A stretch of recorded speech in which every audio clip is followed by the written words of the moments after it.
Lady है सीमा, हर एक चीज में अपना स्टांस शिफ्ट कर रही है। इसका मतलब है ये स्मोक फेंक रही है पूरा इशू को कंफ्यूज करने के लिए। दूसरी बात, क्या ये सच नहीं है कि पाकिस्तान को मीडिया को शटअप कॉल दिया गया है कि इस इशू को मत उठाओ? गुलाम हैदर जी, मुझे नहीं पता था ये आपकी भी दूसरी बीवी। कौन किसकी पहली बीवी, कौन किसका पहला, ये इतना पेचीदा है। अगर ये सचमुच आपका, ये आपके परिवार, ये मिस कॉल, टीना जी कह रही है मिस कॉल से शादी हुई थी, आपकी दूसरी पत्नी ने बताया है। ये सीमा हैदर अपने साथ लेके आई है। उन 4 बच्चों को, गुलाम हैदर को हम दिला के रहेंगे। ये हम पहले भी कह चुके हैं, इस बात को हम आज भी कह रहे हैं। और जब तक वो बच्चे गुलाम हैदर को नहीं मिल जाते, जब तक हम इस बात को कहते रहेंगे आपके सामने। इसके लिए क्या कानूनी, कैसे मेरे सभी प्यारे बहन भाइयों, आशा करती हूँ आप सब अच्छे होंगे। आज मैं फिर से हाजिर हूँ एक नई वीडियो के साथ। आपने मेरा थंबनेल तो देख ही लिया होगा कि मैं किस टॉपिक पे बात करने वाली हूँ और क्या बात करने वाली हूँ। जी हाँ, मैं आज बात करने वाली हूँ गुलाम हैदर के बच्चों के लिए। वैसे तो अभी सोशल मीडिया पर गुलाम हैदर अपने बच्चों के बारे में बहुत कम बात करता है और ना ही इतना एक्टिव रहते हैं, जिससे कि लोग बागों को लगे कि वो अपने बच्चों के लिए क्या कर रहे हैं क्या नहीं कर रहे। जिस तरह के वो हालात पैदा कर दिए, तो मुझे नहीं लगता कि उसके बच्चे अब भारत से पाकिस्तान जा पाएंगे, वो अब यहीं रहेंगे इंडिया में। तो इसी पे मेरा वीडियो है। तो वीडियो को स्टार्ट करने से पहले आप लोगों से गुजारिश है कि वीडियो को पूरा देखिएगा, बिल्कुल भी स्किप मत कीजिएगा। अगर वीडियो अच्छा लगे तो एक लाइक जरूर कीजिएगा, चैनल पर नए हैं तो प्लीज़ सब्सक्राइब कीजिएगा, शेयर कीजिएगा। अब से पहले इतने हालात थे कि हर कोई गुलाम हैदर के बच्चों को यहाँ से भारत से पाकिस्तान जाने के लिए कहते रहते थे।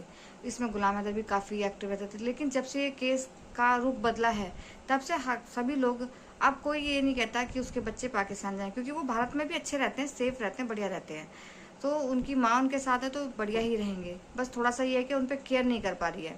तो इसी पे मेरा एक वीडियो है जिसमें मोमिन मलिक सर ने आगे बढ़कर ये भी कहा है कि बच्चे तो डिपोर्ट होंगे और गुलाम हैदर को ज़रूर मिलेंगे। तो अच्छा है अगर आप बच्चे अपने, क्योंकि आजकल जो इतनी सारी इंक्वायरी हो रही है, इतने सारे चीज़ें मिलती हैं हमारे भारत में कि अगर पाकिस्तान से भारत आया बंदा तो उसके फर्जी दस्तावेज होते हैं, तो उसको पकड़ लिया जाता है, अरेस्ट किया जाता है। और इस तरह से अभी इन बच्चों का ना तो पाकिस्तान का कुछ पता है ना इंडिया का कुछ पता है। तो उन बच्चों के बारे में कैसे आगे की भविष्य में क्या हो सकता है कुछ मालूम नहीं। तो वैसे तो सभी लोग चाह रहे हैं कि ये पाकिस्तान चले जाएं बच्चे गुलाम हैदर के पास। तो उसी पे मेरा वीडियो है कि क्या वाकई आप लोग चाहते हैं कि गुलाम हैदर को बच्चे मिल जाए? अगर चाहते हैं तो कमेंट्स बॉक्स में ज़रूर लिखिएगा, हाँ चाहते हैं गुलाम हैदर को बच्चे मिल जाएं, इतना आप ज़रूर लिखिएगा। और यहाँ पर वैसे भी उनका भविष्य नहीं है कि आपने भी देखा, अगर लॉन्ग टर्म वीज़ा पे आए बंदा पाकिस्तान से या फिर फर्जी दस्तावेज पे आए, जाना तो उसे अपना देश ही पड़ता है, चाहे वो कितना टाइम यहाँ के, लेकिन उस पर और कार्रवाई बढ़ जाती है कि फर्जी पने से आने से रहने से। लेकिन हमारे देश, पता नहीं जनता जो है अब क्यों नहीं इस बात को लेके कह रही है कि बच्चे अपने घर जाने चाहिए। तो आइए फ्रेंड्स, वक्त ज़ाया ना करते, मैं मोमिन मलिक सर का एक वीडियो दिखा रही हूँ जिसको कि आप पूरा देखिएगा, ज़्यादा शेयर कीजिएगा। अगर आपको मेरी बात सही लगे तो प्लीज़ कमेंट्स बॉक्स में अपनी राय ज़रूर दीजिएगा। तो आइए देखते हैं। गुलाम हैदर को हम दिला के रहेंगे। ये हम पहले भी कह चुके हैं, इस बात को हम आज भी कह रहे हैं। और जब तक वो बच्चे गुलाम हैदर को नहीं मिल जाते, जब तक हम इस बात को कहते रहेंगे आपके सामने। इसके लिए क्या कानूनी प्रक्रियाएं हैं और क्या कानूनी प्रक्रियाएं इसके लिए होनी चाहिए थी, वो तमाम चीज़ें जो हैं, वो तमाम चीज़ें हमने एडॉप्ट कर रखी हैं। हम बार बार इसी बात को कह रहे हैं कि तमाम चीज़ें हमने वो एडॉप्ट कर रखी हैं। हमने अपनी तमाम कानूनी कार्रवाइयाँ उसमें पूरी की हुई है। कुछ लोग हमारे बीच में हैं ऐसे जो यूट्यूब भी चलाते हैं, और कुछ जो सीमा समर्थक लोग हैं, वो इस बात की गलतफहमियाँ फैला रहे हैं कि किसी भी कीमत पर जो है वो सीमा हैदर के बच्चे सीमा हैदर को के पास से गुलाम हैदर को नहीं मिलेंगे। सही बात है। तो जो कुछ लोग हमारे बीच से, कुछ लोग इस प्रकार की गलतफहमियां फैला रहे हैं कि गुलाम हैदर के बच्चे कभी भी गुलाम हैदर नहीं मिलेंगे। इस प्रकार की जो गलतफहमियां लोग फैला रहे हैं वो सिर्फ लोगों को गुमराह कर रहे हैं। हर हाल में गुलाम हैदर के बच्चे गुलाम हैदर को मिलेंगे, कानूनी प्रक्रिया द्वारा मिलेंगे, कोई उनको नहीं रोक सकता। सही कहा। कोई दुनिया की कोई ताकत उनको नहीं रोक सकती। गुलाम हैदर के बच्चे उसको मिलेंगे, चाहे वो पड़ोसी मुल्क पाकिस्तान का रहने वाला है, कहीं का भी रहने वाला है, एक बायोलॉजिकल फादर है। उन हालात में, जिन हालात में उसके घर को बेच दिया, उसके साथ धोखा हुआ, उसके बच्चों को बहका सका करके गलत तरीके से ट्रैफिकिंग करके भारत में लाया गया और यहाँ पर झूठी शादियों का जो है वो आडंबर किया गया, झूठे प्यार का आडंबर किया गया। वो चाहे कुछ भी कर ले, चाहे वो राखियां भेज ले हमारे प्रधानमंत्री जी को, चाहे वो राखियां भेज ले हमारे केंद्रीय मंत्रियों को, यूपी के मुख्यमंत्री को राखी भेज ले, उससे कोई भी फर्क पड़ने वाला नहीं है। क्योंकि हमारे मुख्यमंत्री जी को भी इस बात का पता है कि आज ये राखी भेज रही है, जब ये पाकिस्तान में थी जब तो इसने कोई राखी नहीं भेजी। हमारे माननीय केंद्रीय मंत्री को भी इस बात का पता है कि जब ये पाकिस्तान में थी तो तब इसने कोई राखी हमें नहीं भेजी। और हमारे माननीय प्रधानमंत्री जी को भी इस बात का पता है कि जब ये पाकिस्तान में थी जब भी इसने कोई राखी नहीं भेजी। और अब ये अपने आप को भारत में सेटल करने के लिए, अपने आप को भारत में रोकने के लिए, ये जो इसको स्क्रिप्ट लिख के इसका मुंह बोला भैया देता है कि आज ये करना है तो ये वैसे करती है, आज ये करना है तो ये वैसे करती है। अब कोई राखी का त्यौहार आ रहा है तो इसका भैया एक स्क्रिप्ट लिख के देता है कि राखी भेजनी है प्रधानमंत्री को, और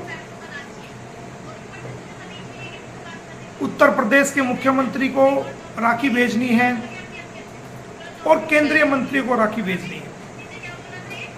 15 अगस्त आएगा तो ये पूरे ड्रामे करने की कोशिश करेगा कि झंडा, भारतीय झंडा फहराएंगे, राष्ट्रीय गान, राष्ट्रीय गीत गाएंगे, लेकिन राष्ट्रीय गीत भी गलत गाएंगे और झंडा भी जो है वो गलत तरीके से उल्टा फहराएंगे।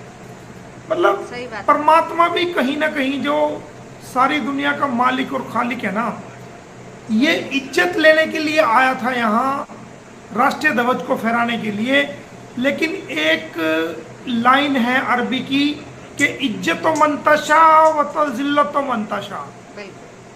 एक लाइन है अरबी की कि इज्जत मंतशा व जिल्लत मंतशा, यानी कि इज्जत देने वाले हम हैं। परमात्मा कहता है, खुदा अल्लाह ईश्वर कहता है कि इज्जत देने वाले हम हैं। किसी इंसान, कोई इंसान किसी इंसान की इज्जत को बिगाड़ना चाहे तो वो कितनी भी लाख कोशिश कर दे उसको बिगाड़ नहीं सकता।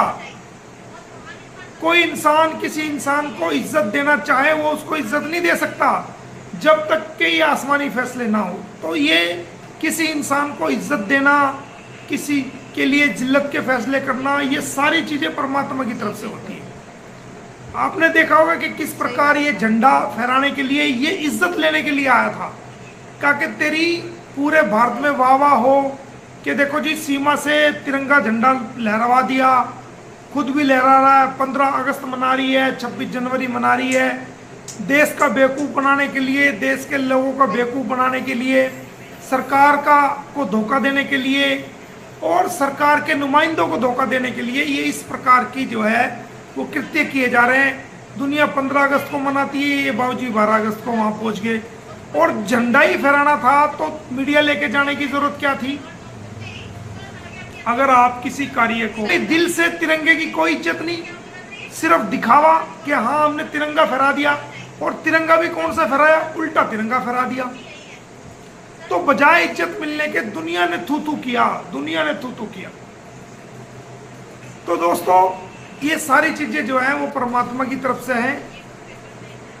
ये इज्जत लेने गया था, उल्टी वहां इसकी जिल्लत गले में पड़ गई।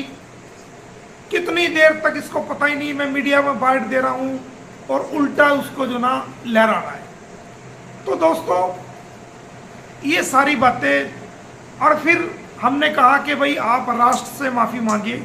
हमने ये नहीं कहा कि मोहम्मद मलिक से माफी मांगिए, हमने ये नहीं कहा कि किसी इंसान से माफी मांगिए, हमने कहा कि तिरंगे से माफी मांगिए। हमने कहा था कि राष्ट्र से माफी मांगिए।